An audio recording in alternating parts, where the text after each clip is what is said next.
Halo, jumpa lagi kita dalam mata kuliah kesehatan dan keselamatan kerja. Dan pada kesempatan ini, kita masuk dalam materi yang keempat dari mata kuliah kesehatan dan keselamatan kerja. Kalau waktu yang lalu kita sudah membahas mulai dari sejarah pengertian peraturan K3 ini, kemudian dilanjutkan dengan kecelakaan akibat kerja. Dan pada materi sebelumnya, sebelum ini kita sudah membahas mengenai penyakit akibat kerja. Dan pada kesempatan ini kita masuk dalam materi yang keempat, yaitu analisis resiko atau bahaya ya. Analisis resiko atau bahaya. Jadi ini bahaya ini atau eh, akibat yang bisa dimunculkan dari akibat yang tidak diinginkan yang dimunculkan di pekerjaan itu dikategorikan sebagai resiko. Nah, ketika kita berbicara mengenai ini bahaya, tentunya kita juga harus menyadari atau harus mengetahui apa itu potensi bahaya. Nah, potensi bahaya bisa diartikan sebagai penyebab ataupun akibat serta frekuensi atau banyaknya kejadian yang bisa terjadi yang bisa merugikan atau menimbulkan kerusakan atau menimbulkan cedera, sakit atau kecelakaan ataupun bahkan dapat menyebabkan kematian yang berhubungan dengan proses dan sistem kerja. Nah, ini penyebab, akibat dan frekuensi itu yang disebutkan sebagai potensi ya, potensi dari bahaya. Jadi dari definisi ini kita juga sebenarnya sudah bisa melihat apa itu arti dari bahaya. Jadi bahaya itu bisa kita kategorikan sama seperti yang sudah kita pelajari waktu lalu, yaitu bahaya itu adalah kecelakaan ataupun penyakit kerja, penyakit akibat kerja ya, penyakit akibat kerja. Jadi di sini kita lihat dari definisi ini bisa dilihat bahaya itu adalah bisa berupa kerugian, kerusakan, cedera atau sakit, kecelakaan dan juga bisa menyebabkan kematian. Ya, ada ini di samping ini ada beberapa simbol atau rambu-rambu yang sering digunakan dalam mengemukakan sesuatu yang berbahaya ya, untuk menjelaskan sesuatu atau memperingatkan sesuatu yang berbahaya yang sering kita jumpai di lingkungan kita ataupun di lingkungan kerja atau di perusahaan atau di pabrik-pabrik, juga di laboratorium juga sering kita gunakan rambu-rambu seperti ini ya. Jadi itu definisi dari potensi bahaya. Kemudian potensi bahaya ini itu bisa dikategorikan menjadi kurang lebih 12 potensi bahaya ya. Yang potensi bahaya pertama yaitu potensi bahaya dari bahan-bahan berbahaya atau kalau dalam istilah istilah K3 secara internasional disebut sebagai hazardous substance ya.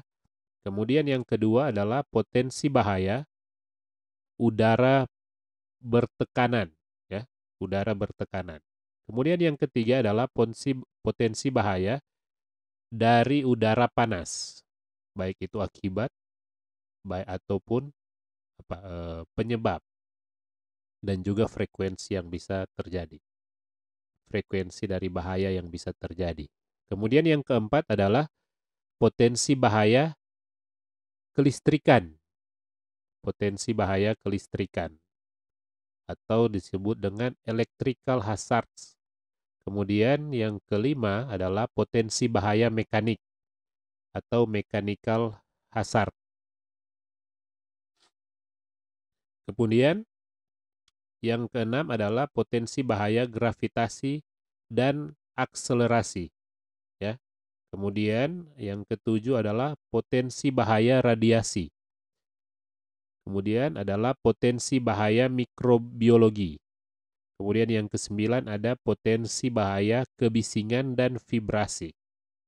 Kemudian yang ke-10 adalah potensi bahaya ergonomi. Dan yang ke-11 adalah potensi bahaya lingkungan kerja.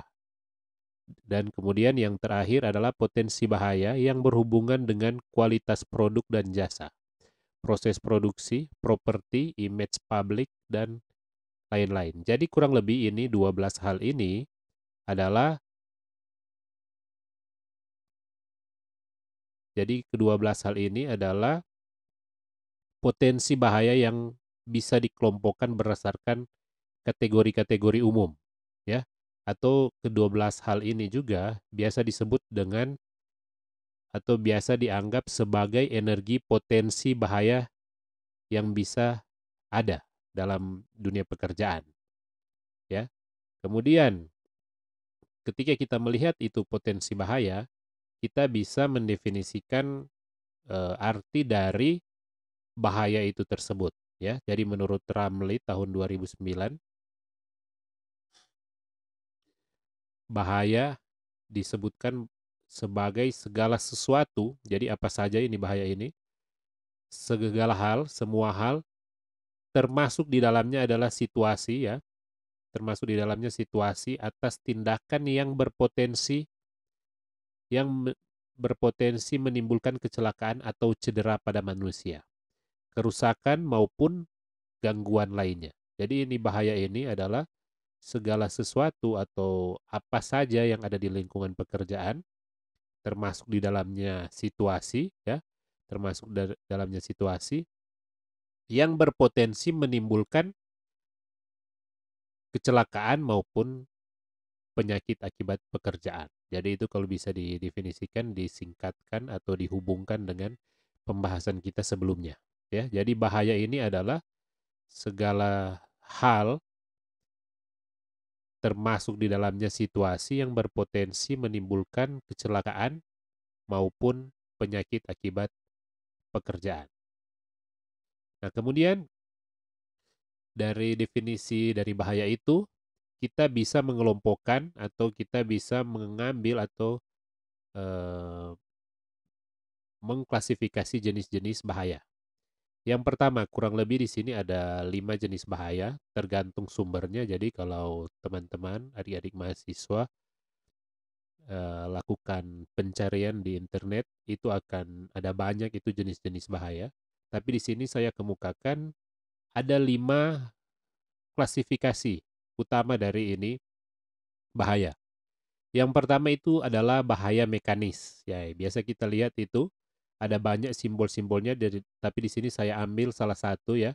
Saya ambil salah satu simbol yang sering digunakan, yaitu yang di gambar pertama ini. Awas tangan terjepit. Di situ ada gambar tangan, kemudian ada roda di situ, roda atau mesin. Nah, ini sering digunakan. Kemudian jenis yang kedua adalah bahaya listrik.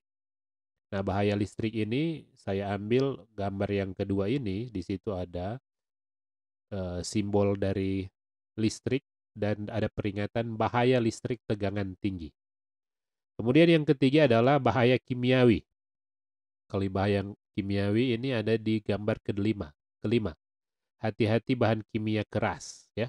Kemudian ada bahaya fisis. Bahaya fisis ini sering diakibatkan oleh eh, sinar laser atau misalnya getaran atau misalnya dari ultraviolet dan lain-lain atau dari suara, ya. Jadi ini bahaya fisis bisa terjadi dari hal-hal tersebut. Kemudian ada bahaya biologis. Nah, bahaya biologis ini yang sering kita jumpai juga mengenai simbolnya seperti yang digambar ketiga ini. Jadi ini kurang lebih jenis-jenis bahaya. Nah, mari kita lihat satu persatu mengenai jenis-jenis bahaya ini. Bahaya mekanis, ini sumbernya ini dari peralatan mekanis atau benda bergerak dengan gaya mekanika. Makanya disebut dengan bahaya mekanis. Itu benda-benda itu seperti mesin gerinda, bubut. Jadi di sini kalau Anda lihat di sini ada mesin, ini mesin gerinda ini yang mesin apa gambar yang pertama ini itu adalah mesin gerinda. Bayangkan ini kalau ketika kita bekerja ya, kita tidak menggunakan alat pelindung yang memadai ya. Jadi itu bisa menimbulkan kecelakaan dalam pekerjaan. Nah, kemudian yang gambar kedua ini adalah mesin bubut ya, mesin bubut ini sama juga berbahayanya. Jadi ini mesin-mesin seperti ini, yang ketiga ini mesin potong. Mesin-mesin seperti ini atau peralatan seperti ini bisa menimbulkan atau ada potensi bahaya di dalamnya, baik itu akibat ataupun penyebab ya. Penyebab bahaya kita bisa identifikasi dari peralatan ini, kita bisa identifikasi penyebab dari bahaya maupun akibat dari bahaya. Jadi penyebabnya ini penyebabnya kalau kita tidak berhati-hati dalam penggunaan ini mesin-mesin ini ataupun ketika kita tidak, penyebabnya bisa muncul ini bahaya kalau kita tidak menggunakan alat pelindung dalam pekerjaan yang memadai ya. Alat pelindung yang memadai dalam pekerjaan. Kemudian akibatnya kita bisa lihat akibatnya kalau kita terjadi kecelakaan menggunakan alat ini itu akan fatal ya, terutama itu yang mesin potong yang tiga mesin ini ya, bisa jadi salah satu organ tubuh baik itu jari atau tulang itu bisa putus ya, dan akibat yang paling fatal itu bisa mengakibatkan kematian. Nah, untuk itu makanya itu bahaya yang pertama itu bahaya mekanis perlu kita sadari dalam eh, pekerjaan ini. Kemudian bahaya yang muncul ini bisa disebabkan oleh mesin-mesin ini, bagian-bagian yang ada dalam mesin-mesin ini, ya. Ini hanya 3 gambar yang saya kemukakan. Nah, gerakan yang bisa muncul bisa berupa bahaya yang dalam bentuk gerakan seperti mengebor, memotong, menempa, menjepit, menekan, dan bentuk gerakan lainnya. Nah, ini gerakan-gerakan ini jika tersentuh atau terpapar kepada apa namanya ter, bisa dirasakan oleh manusia langsung ya, terjadi kecelakaan, maka bisa menimbulkan cedera ya, bisa menimbulkan cedera seperti terjepit, terpotong, tersayat dan lain sebagainya. Nah, itu yang disebut dengan bahaya mekanis. Kemudian bahaya yang kedua adalah bahaya listrik ya. Bahaya listrik tentunya ini sumbernya itu dari energi listrik. Ya, energi listrik biasanya yang kita sadari, energi listrik yang berbahaya itu energi listrik dengan tegangan tinggi. Tapi pada kenyataannya semua energi listrik ini kalau kita tidak kelola, efeknya bisa sangat berbahaya. Energi listrik dapat mengakibatkan berbagai bahaya seperti kebakaran, ya, sengatan listrik dan hubungan singkat. Jadi yang tegangan tinggi itu mungkin akan berpengaruh di sengatan listrik. Tapi yang tegangan seluruh energi listrik yang lainnya itu bisa menyebabkan kebakaran kalau kita tidak atur dengan sebaiknya. Ya, di lingkungan kerja banyak ditemukan bahaya listrik, baik dari jaringan listrik maupun peralatan kerja. Sehingga itu ini bisa lihat dari gambar ya, dari gambar yang ada ini, gambar yang di infografis yang dikeluarkan oleh PLN, himbauan ya. Jadi di sini ada kurang lebih ada sembilan eh,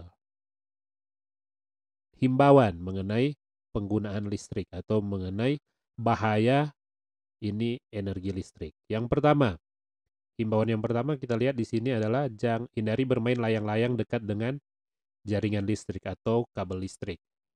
Karena benang dari layang-layang yang tersangkut dapat mengalirkan listrik. Ya, jadi ini tentunya ini sudah ada tentunya kejadian ya, kejadian seperti ini. Malahan ini menjadi himbauan yang pertama yang sangat diperhatikan oleh perusahaan listrik ini. Kemudian yang kedua, hindari membangun atau memperbaiki bangunan dekat jaringan listrik. Jarak aman minimal 3 meter. Dan tentunya kita harus menggunakan tenaga ahli yang mengerti mengenai ini mengenai bahaya-bahaya yang bisa disebabkan ini tegangan listrik ya. Jangan kita asal asal membangun atau asal memperbaiki sesuatu yang berada di dekat aliran listrik. Apalagi ini kalau kita tahu ini yang pertama dan yang kedua ini tentunya itu berhubungan dengan listrik tegangan tinggi karena langsung dari kabel listrik yang ada di jalanan ya. Kemudian yang ketiga, hindari penggunaan tusuk kontak bertumpuk. Jadi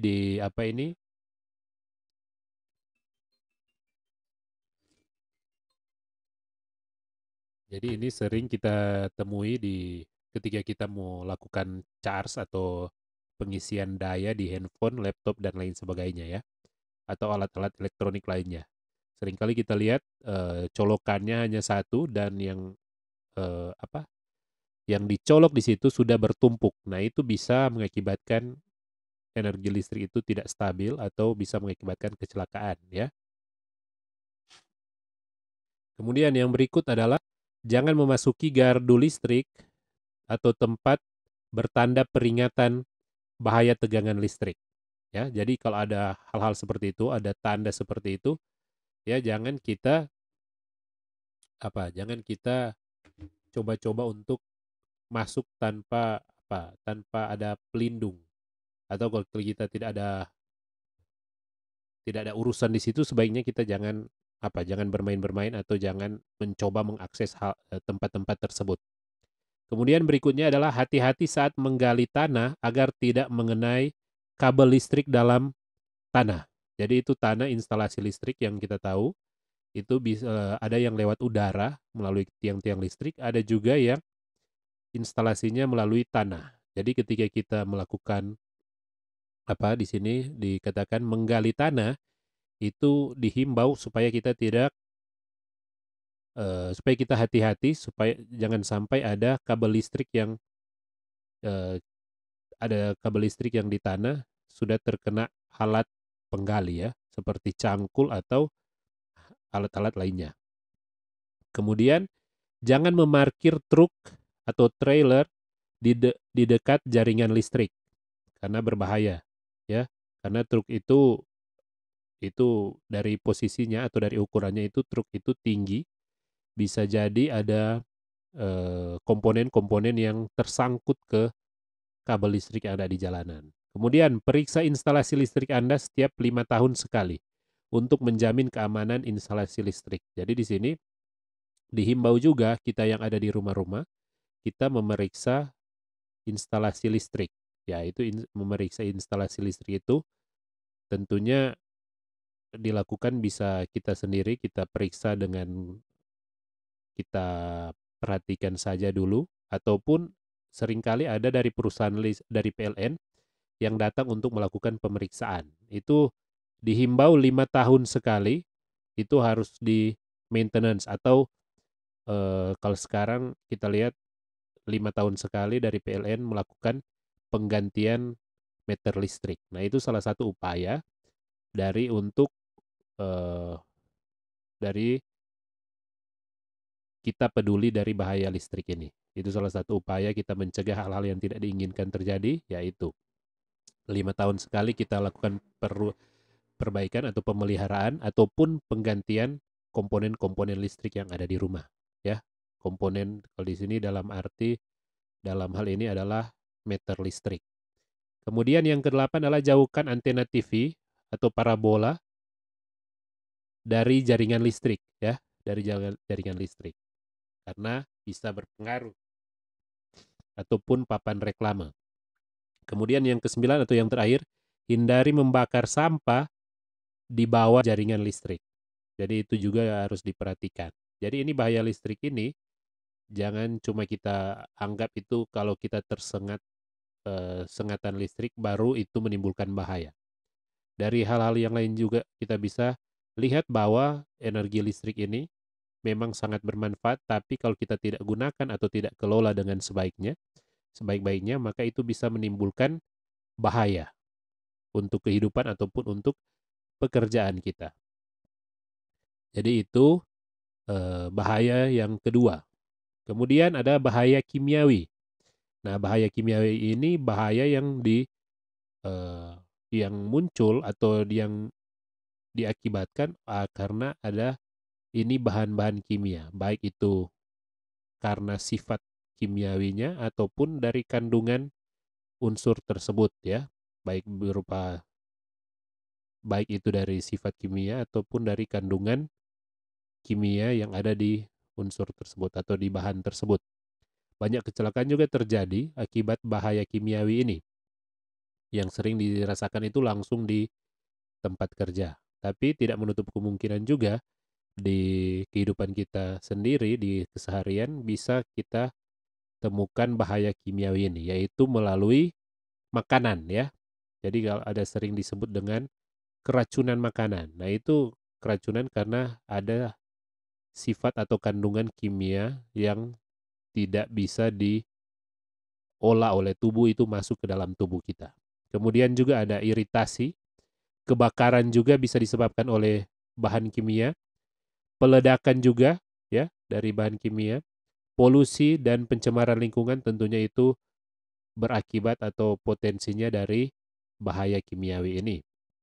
Nah, gambar-gambar bisa lihat di sini dari keracunan, ada kebakaran, ada peledakan dan polusi ataupun pencemaran lingkungan. Nah, ini semua akan menimbulkan potensi bahaya bagi pekerjaan atau bagi kehidupan.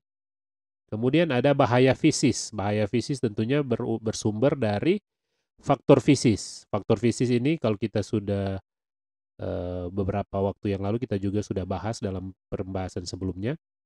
Faktor fisis ini bisa berupa bising ya ataupun getaran. Getaran yang dirasakan terus-menerus bisa mengakibatkan penyakit atau gangguan bagi tubuh kita. Bising juga kalau kita rasakan terus-menerus. Suhu panas atau terlalu dingin ya. Kemudian ada juga cahaya atau penerangan yang tidak sesuai. Cahaya atau penerangan di tempat kerja, baik itu di ruangan ataupun di mana saja tempat bekerja. Dan juga ada radiasi dari bahan radioaktif, sinar ultraviolet atau inframerah.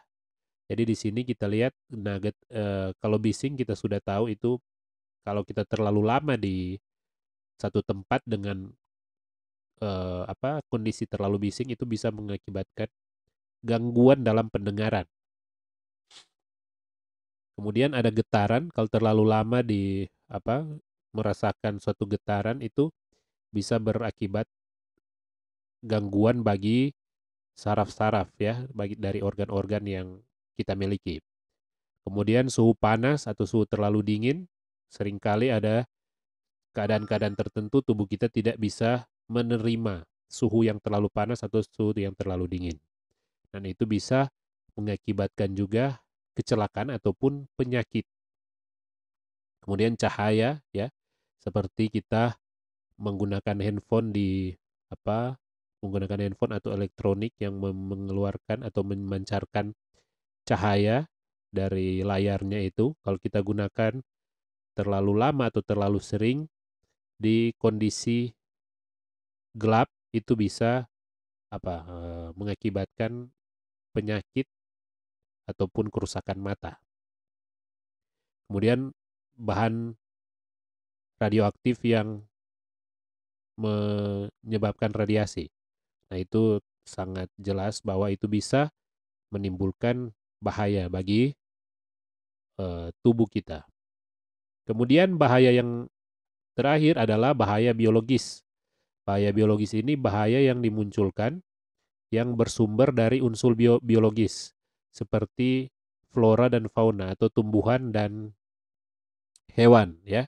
Jadi di sini seringkali kita temukan ini di makanan ataupun di pertanian ataupun di bahan-bahan kimia juga ataupun di eh, pengolahan minyak dan gas bumi.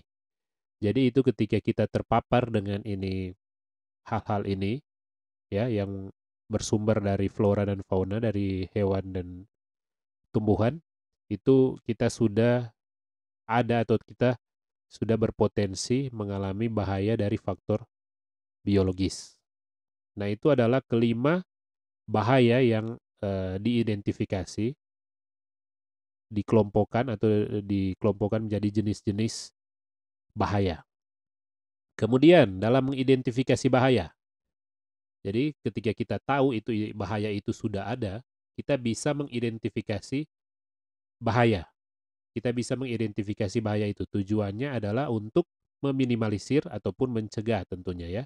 Mencegah terjadinya itu bahaya. Jadi ini kalau didefinisikan, ini identifikasi bahaya adalah suatu kumpulan teknik ya, teknik yang komprehensif ya, teknik yang menyeluruh, jadi bukan cuma untuk sebagian-sebagian hal, tapi menyeluruh. Teknik yang menyeluruh tentunya ini komprehensif maksudnya itu dalam pekerjaan ya.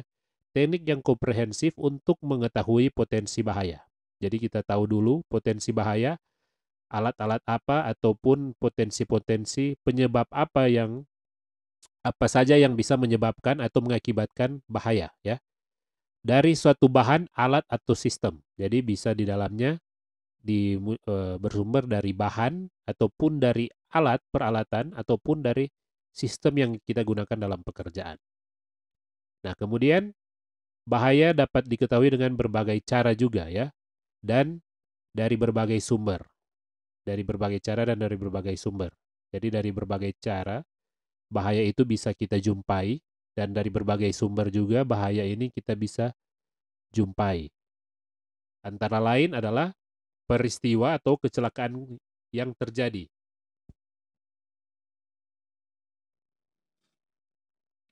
Antara lain bagaimana kita mau mengetahui ini bahaya ini, cara dia masuk, cara kita bisa terpapar ini bahaya ataupun sumber dari bahaya ini kita bisa ketahui dari berbagai cara antara lain yaitu dari peristiwa-peristiwa yang sudah terjadi ataupun kita bisa mengetahui, kita bisa identifikasi ini bahaya ini dari melakukan pemeriksaan ke tempat kerja ataupun melakukan wawancara dengan pekerja yang ada di lokasi ataupun kita memperoleh informasi dari pabrik atau asosiasi industri. Jadi kalau kita ada di industri tambang misalnya, kita bisa memperoleh atau kita bisa identifikasi bahaya-bahaya apa yang bisa dimunculkan tentunya dari asosiasi industri tambang yang ada ya.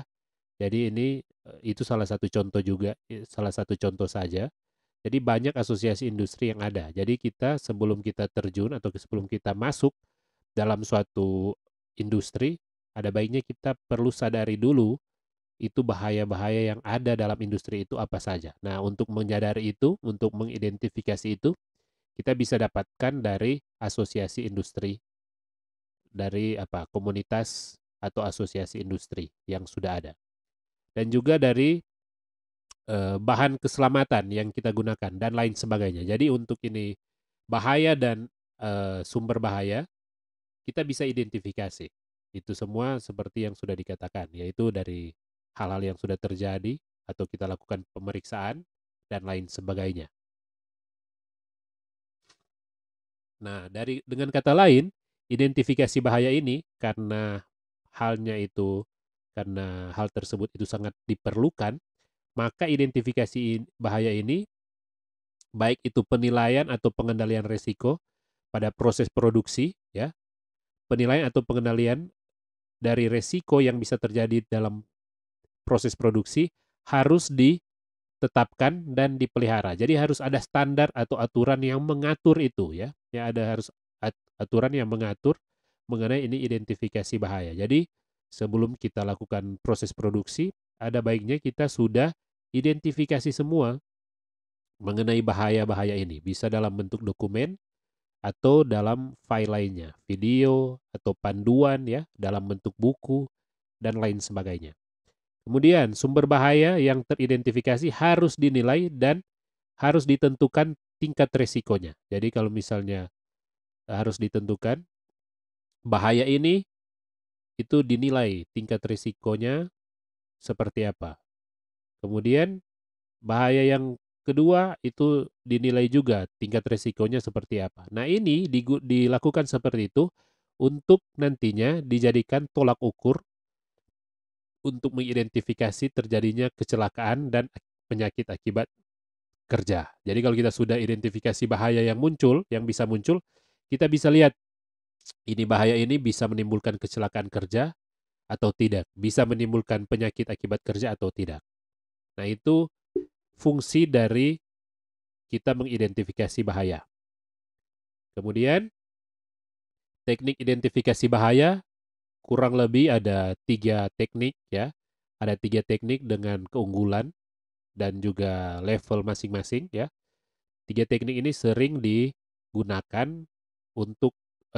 digunakan oleh perusahaan atau organisasi dalam mengidentifikasi bahaya. Yang pertama, teknik pasif. Nah, kemudian ada teknik semi proaktif. Kemudian teknik proaktif. Jadi ini teknik pasif dan teknik sebenarnya 2 ya. Teknik pasif dan teknik proaktif. Tapi ada di tengah-tengahnya dia jadi setengah-setengah. Dia sedikit pasif, setengah pasif atau setengah proaktif. Nah, itu yang ada di tengah-tengah itu disebut dengan teknik semi proaktif. Nah, teknik pasif ya. Teknik pasif ini tekniknya seperti ini. Ya, bahaya dikatakan di situ ketika perusahaan atau organisasi menggunakan ini teknik pasif itu seperti ini. Bahaya dapat dikenal dengan mudah jika kita mengalami secara langsung. Jadi ini bahaya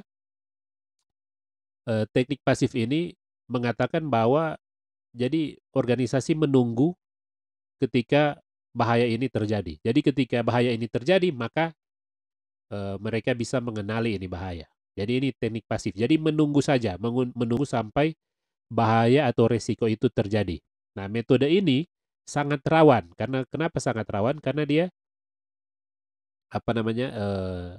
Dia menunggu bisa jadi ketika bahaya itu terjadi sudah menimbulkan kerugian yang besar atau sudah mengakibatkan cedera ataupun kematian bagi pekerja. Jadi ketika ini dipraktekkan, teknik ini dipraktekkan, itu dikatakan sangat rawan ya. Sangat rawan karena nantinya sebenarnya sudah terjadi bahayanya, resikonya sudah terjadi baru kita identifikasi. Nah, sebagai contoh di sini kenapa ini teknik dikatakan sangat rawan karena di dalam proses produksi di dalam organisasi atau perusahaan itu banyak sekali bahan-bahan atau peralatan yang digunakan. Jadi bukan cuma 1 atau 2 peralatan atau alat, tapi itu ada banyak sekali. Nah, kalau semua alat ini kita tunggu dulu resiko atau bahayanya terjadi, baru kita identifikasi, baru kita sadari, itu akan sangat merugikan ya, merugikan. Jadi di sini ada yang mengatakan bahwa ketika kita mempraktekkan ini identifikasi pasif terhadap bahaya, itu ibarat seperti kita menyimpan bom waktu yang dapat meledak kapan saja atau setiap saat. Nah, itu bahaya, identifikasi bahaya dengan teknik pasif. Kemudian, dengan teknik semi proaktif. Nah, teknik ini disebut juga belajar dari pengalaman orang lain. Nah, ini teknik semi proaktif ini dia tidak sama dengan yang pasif, lebih lebih baik sedikit, tapi tidak juga tidak juga tidak juga dianjurkan untuk dilakukan karena teknik ini masih sedikit menunggu. Jadi dia belajar dari kalau dia sudah terjadi, kalau ini bahaya atau resiko sudah terjadi, baik itu dalam perusahaannya atau dalam organisasinya ataupun dari perusahaan atau dari organisasi yang lain ya yang menggunakan peralatan atau metode atau sistem yang sama. Nah, mereka belajar dari apa yang terjadi di organisasi lainnya atau di perusahaan lainnya. Ketika itu terjadi, maka mereka melakukan identifikasi dan melakukan pencegahan. Jadi ini tidak terlalu baik juga, tapi setidaknya lebih baik dari teknik yang pasif. Kalau teknik pasif, dia tunggu sampai bahaya itu terjadi di dirinya. Tapi kalau semi proaktif ini, dia dia menggunakan pengalaman dari perusahaan yang lain atau pengalaman yang sudah terjadi untuk dilakukan pencegahan atau identifikasi. Nah, teknik ini masih kurang efektif ya, walaupun dia lebih baik dari teknik pasif, tapi dia masih kurang efektif. Nah, karena tidak semua bahaya telah diketahui. Ya, kembali lagi seperti yang dikatakan tadi bahwa dalam melakukan proses produksi itu bukan hanya menggunakan satu atau dua peralatan atau bahan saja ya. Ada banyak sekali yang digunakan. Jadi dari sebanyak itu tidak semua bahaya yang bisa ditimbulkan oleh bahan atau peralatan itu yang kita bisa ketahui atau di apa kawan-kawan kita yang ada di perusahaan lain itu bisa ketahui. Kemudian yang kedua, tidak semua kejadian dilaporkan atau diinformasikan ke pihak lain. Jadi dalam satu perusahaan itu ada informasi yang tidak disebarkan. Jadi ketika informasi itu tidak disebarkan, maka informasi kecelakaan ya di sini atau laporan kejadian. Ketika itu tidak disebarkan, maka pihak yang lain yang menggunakan teknik semi proaktif ini mereka tidak mendapatkan informasi mengenai bahaya ini. Jadi ini teknik yang kedua ini juga tidak terlalu efektif karena hal tersebut. Kemudian, yang ketiga adalah kecelakaan telah terjadi yang berarti tetap menimbulkan kerugian. Jadi maksudnya di sini kecelakaan yang terjadi baik itu di perusahaan kita atau di perusahaan yang lain itu sudah terjadi dulu baru kita lakukan pencegahan. Nah, itu tidak terlalu efektif karena tetap saja sudah menimbulkan kerugian terlebih dahulu. Bisa jadi kerugian itu berupa eh, apa kematian atau cedera bagi pekerja atau kerusakan bagi peralatan dan lain sebagainya ya. Jadi tidak terlalu efektif. Tapi tidak terlalu efektif tapi lebih baik dari teknik yang pertama, teknik pasif. Kemudian teknik yang ketiga adalah teknik yang terbaik yaitu teknik proaktif. Nah, teknik ini adalah kita identifikasi bahaya sebelum bahaya itu terjadi. Sebelum bahaya itu terjadi kita sudah identifikasi bahaya. Caranya bagaimana kita mengidentifikasi bahaya? Yaitu kita lakukan bisa di sini dilakukan pemeriksaan terus-menerus ya, melakukan analisa terhadap peralatan dan peralatan serta bahan yang digunakan, melakukan pencegahan dari awal. Nah, ini teknik proaktif. Nah, teknik ini ada kelebihannya ya. Kelebihannya yaitu yang pertama bersifat preventif. Nah, ini preventif maksudnya adalah suatu aktivitas yang dilakukan sebelum sesuatu terjadi. Jadi sebelum sesuatu ini dalam tanda petik ini bahaya, sebelum bahaya terjadi maka sudah dilakukan analisa atau identifikasi ataupun pencegahan. Jadi itu dikatakan bersifat preventif. Kemudian bersifat peningkatan berkelanjutan karena dengan mengenal bahaya dapat dilakukan upaya-upaya perbaikan. Jadi ketika diidentifikasi ada potensi bahaya dari suatu peralatan atau suatu bahan atau dari satu kondisi, maka peningkatan dalam hal keamanan atau keselamatan itu dilakukan terus-menerus, ya. Kemudian meningkatkan kepedulian terhadap peralatan maupun pekerja, ya. Kemudian mencegah pemborosan yang tidak diinginkan. Pemborosan di sini artinya ketika bahaya itu sudah terjadi berarti ada kerugian, berarti ada pemborosan. Nah, kalau kita sudah lakukan ini identifikasi dari awal sebelum bahaya ini terjadi, maka pemborosan bisa dihindari.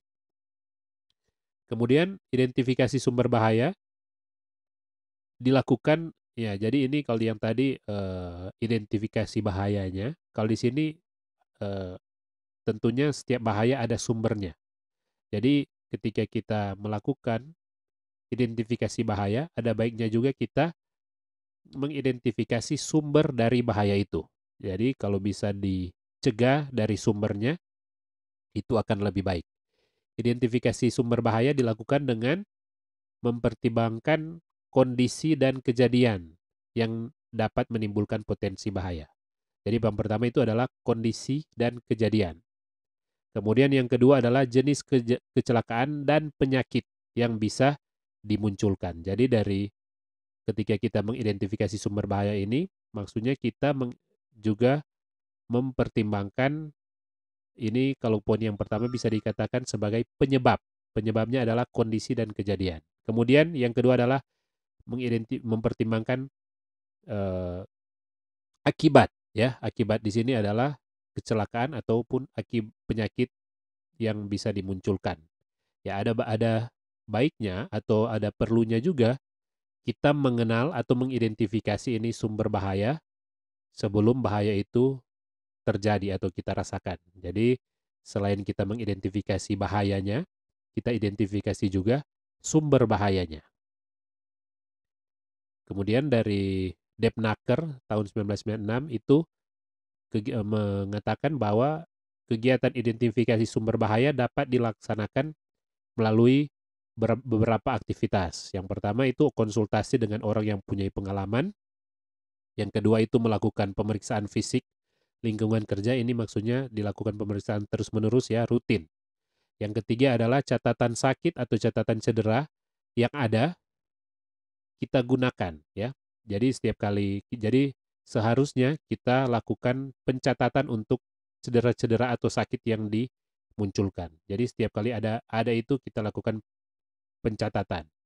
Kemudian yang keempat adalah informasi identifikasi bahaya itu perlu dilakukan atau perlu didapatkan melalui nasihat-nasihat ya. Jadi kita dianjurkan untuk mengikuti selalu pelatihan ya, karena di dalam pelatihan itu ada nasihat-nasihat ataupun ada instruksi-instruksi yang harus dilakukan dalam pekerjaan. Kemudian perlu juga melakukan penelitian dan juga kita perlu mendapatkan informasi dari orang yang ahli. Jadi dari ini orang ahli ini orang yang mendalami hal tersebut. Nah, dalam hal ini dalam K3 ada ahli-ahli atau bisa juga kita yang ketika kita memperoleh sertifikat-sertifikat mengenai K3 kita bisa dianggap sebagai ahli. Kemudian yang berikut adalah kita menganalisa tugas ya, menganalisa tugas supaya ketika kita sudah menganalisa tugas dan kita sudah membagi-bagi tugas tersebut sesuai dengan porsi-porsinya, maka bahaya yang berhubungan dengan tugas dapat diidentifikasi. Jadi kalau ada di perusahaan atau di tempat kerja, orang yang bekerja untuk gudang ada sendiri, orang yang kerja sebagai security ada sendiri, orang yang bekerja untuk proses produksi ada sendiri. Nah, ketika kita analisa tugas seperti itu, maka ketika bahaya itu ada atau ada potensi bahaya di dalam pekerjaan, maka itu bisa dicegah dan bisa diminimalisir. Karena keseharian itu tentunya yang mengalami atau menjalankan pekerjaan itu orang-orang itu saja. Jadi tidak diganti-ganti. Jadi poin yang kelima ini maksudnya analisa tugas di sini. Kita membuat suatu tugas dan menempatkan orang yang berpengalaman di tugas itu supaya bahaya tidak muncul. Apalagi tugas tersebut atau pekerjaan tersebut memang berpotensi untuk memunculkan atau mengakibatkan suatu bahaya. Ya, jadi di situ perlu adanya analisa tugas. Kemudian sistem formal analisa bahaya. Nah, sini ada satu sistem yang berfungsi untuk memang betul-betul untuk menganalisa bahaya. Sistem itu yaitu sistem HASUP dan hazard ya. HASUP dan hazard. Jadi di sini ada sistem ketika perusahaan menggunakan sistem ini, maka sumber bahaya bisa diidentifikasi. Nah, fungsi kenapa kita harus mengidentifikasi bahaya dan sumber bahaya, di sini ada beberapa poin, kurang lebih ada 6 poin yang dianggap sebagai kegunaan atau manfaat ketika kita mengidentifikasi bahaya ataupun sumber bahaya. Poin yang pertama adalah kenapa kita harus mengidentifikasi bahaya? Supaya bahaya-bahaya yang ada kita bisa ketahui. Kemudian poin yang kedua adalah kita bisa mengetahui potensi bahaya, ya, kembali lagi di awal tadi, potensi bahaya yaitu penyebab atau akibat atau frekuensi yang bisa diakibatkan, yang bisa ada, ya, penyebab atau akibat atau frekuensi bahaya yang bisa ada. Nah, itu kita bisa ketahui dengan kita identifikasi bahaya atau sumber bahaya, maka kita bisa mengetahui potensi-potensi yang ada, potensi bahaya yang ada, yang bisa muncul. Kemudian yang ketiga adalah kita bisa mengetahui lokasi bahaya. Jadi kita identifikasi bahaya dan sumber bahaya, fungsinya untuk mengetahui, salah satunya adalah untuk mengetahui lokasi bahaya. Kemudian yang keempat adalah untuk menunjukkan bahwa perlindungan dapat diberikan jika bahaya-bahaya tersebut muncul. Jadi ini berfungsi juga untuk membuat pegawai atau staf kita itu lebih percaya diri dalam melaksanakan pekerjaan, yaitu perusahaan bisa menunjukkan kepada mereka, kepada pekerja-pekerja ini bahwa perlindungan bisa, kalau ada bahaya, itu perlindungan-perlindungan bisa diberikan, ya. Kalau ada bahaya-bahaya tertentu, maka perlindungan bisa diberikan oleh perusahaan. Kemudian yang kelima adalah untuk menunjukkan bahwa bahaya tertentu tidak akan menimbulkan akibat kecelakaan. Jadi bisa menunjukkan juga kepada pekerja bahwa bahaya-bahaya yang ada, walaupun mereka sudah lihat, oh ini ada bahaya. Tapi bahaya-bahaya tersebut, ketika kita sudah identifikasi bahaya tersebut, kita bisa tunjukkan kepada mereka bahwa bahaya yang ada itu tidak akan memunculkan kecelakaan. Sehingga nantinya kalau bahaya itu tidak mengakibatkan kecelakaan, berarti perusahaan juga tidak perlu memberikan perlindungan terhadap bahaya itu. Jadi bukan berarti semua bahaya di sini sudah ada pasti menimbulkan kecelakaan, ya. Jadi ada juga bahaya-bahaya yang walaupun kita sudah lihat, sudah jelas ada, tapi tidak menimbulkan kecelakaan. Mungkin karena sudah dicegah sebelumnya. Bisa jadi dengan menggunakan APD yang baik atau dilakukan pencegahan atau sistem ketiganya itu sudah baik. Jadi itu perlu juga kita identifikasi bahaya supaya pekerja itu lebih percaya diri dalam melaksanakan pekerjaan. Jadi ketika mereka sadar bahwa kecelakaan yang ada tidak menimbulkan bahaya yang ada tidak menimbulkan kecelakaan, mereka akan percaya diri ketika melakukan pekerjaan itu, tidak takut-takut lagi. Kemudian yang terakhir, kegunaan dari identifikasi bahaya dan sumber bahaya adalah supaya analisa lebih lanjut bisa dilakukan. Nah, ini ada 9 cara untuk mengidentifikasi bahaya di tempat kerja. Dari 9 cara ini, ya, yang harus dilakukan baik itu pekerja atau manajemen dalam dunia pekerjaan, ada 9. Ini kurang lebih ada 9. Mungkin ada sumber yang lain yang mengemukakan lebih dari ini 9. Yang pertama adalah melihat sekeliling tempat kerja. Jadi kita lakukan observasi, jangan lupa melihat-lihat, melakukan observasi, jangan-jangan ada sesuatu yang bisa menimbulkan potensi bahaya. Kemudian yang kedua adalah mempelajari manual instruction dari manufakturer. Jadi kalau ada peralatan atau bahan yang digunakan, kita harus mempelajari manual instruksi manualnya berbentuk buku, kita harus pelajari supaya menghindari ini bahaya, ya.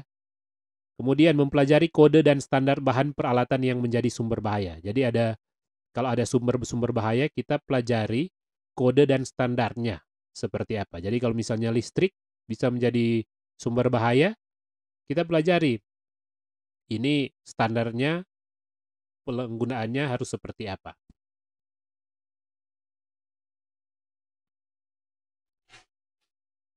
Kemudian yang berikut adalah mempelajari peraturan perundangan yang relevan. Jadi mengenai listrik kita pelajari perundang-undangan yang sesuai dengan kelistrikan. Jangan membakar sampah atau hal-hal tertentu di bawah jaringan listrik dan lain sebagainya. Seperti yang tadi kita sudah bahas. Kemudian mempelajari kembali kecelakaan atau insiden sebelumnya. Jadi kita perlu ada kesadaran mengenai hal-hal yang sudah terjadi. Kemudian berkonsultasi dengan pekerja ataupun pelanggan. Kemudian benchmark dengan industri sejenis atau lakukan tukar pikiran atau saling mempelajari antar industri, ya. Kemudian berkonsultasi dengan tenaga ahli dan akademisi. Jadi lakukan penelitian, lakukan identifikasi, lakukan analisa, tentunya dengan akademisi atau ahli-ahli yang khususnya mempelajari hal-hal tersebut. Kemudian mempelajari jurnal atau penelitian yang sudah dilakukan sebelumnya, artikel dan sumber-sumber informasi yang terdokumentasi yang tersedia. Nah, ini adalah kurang lebih 9 cara kita mengidentifikasi yang bisa kita lakukan dalam mengidentifikasi bahaya di tempat kerja. Nah, sampai di sini untuk pembahasan mengenai ini analisis resiko dalam artian bahaya, ya. Sampai jumpa lagi sampai jumpa lagi pada materi-materi selanjutnya dalam mata kuliah kesehatan dan keselamatan kerja. Terima kasih.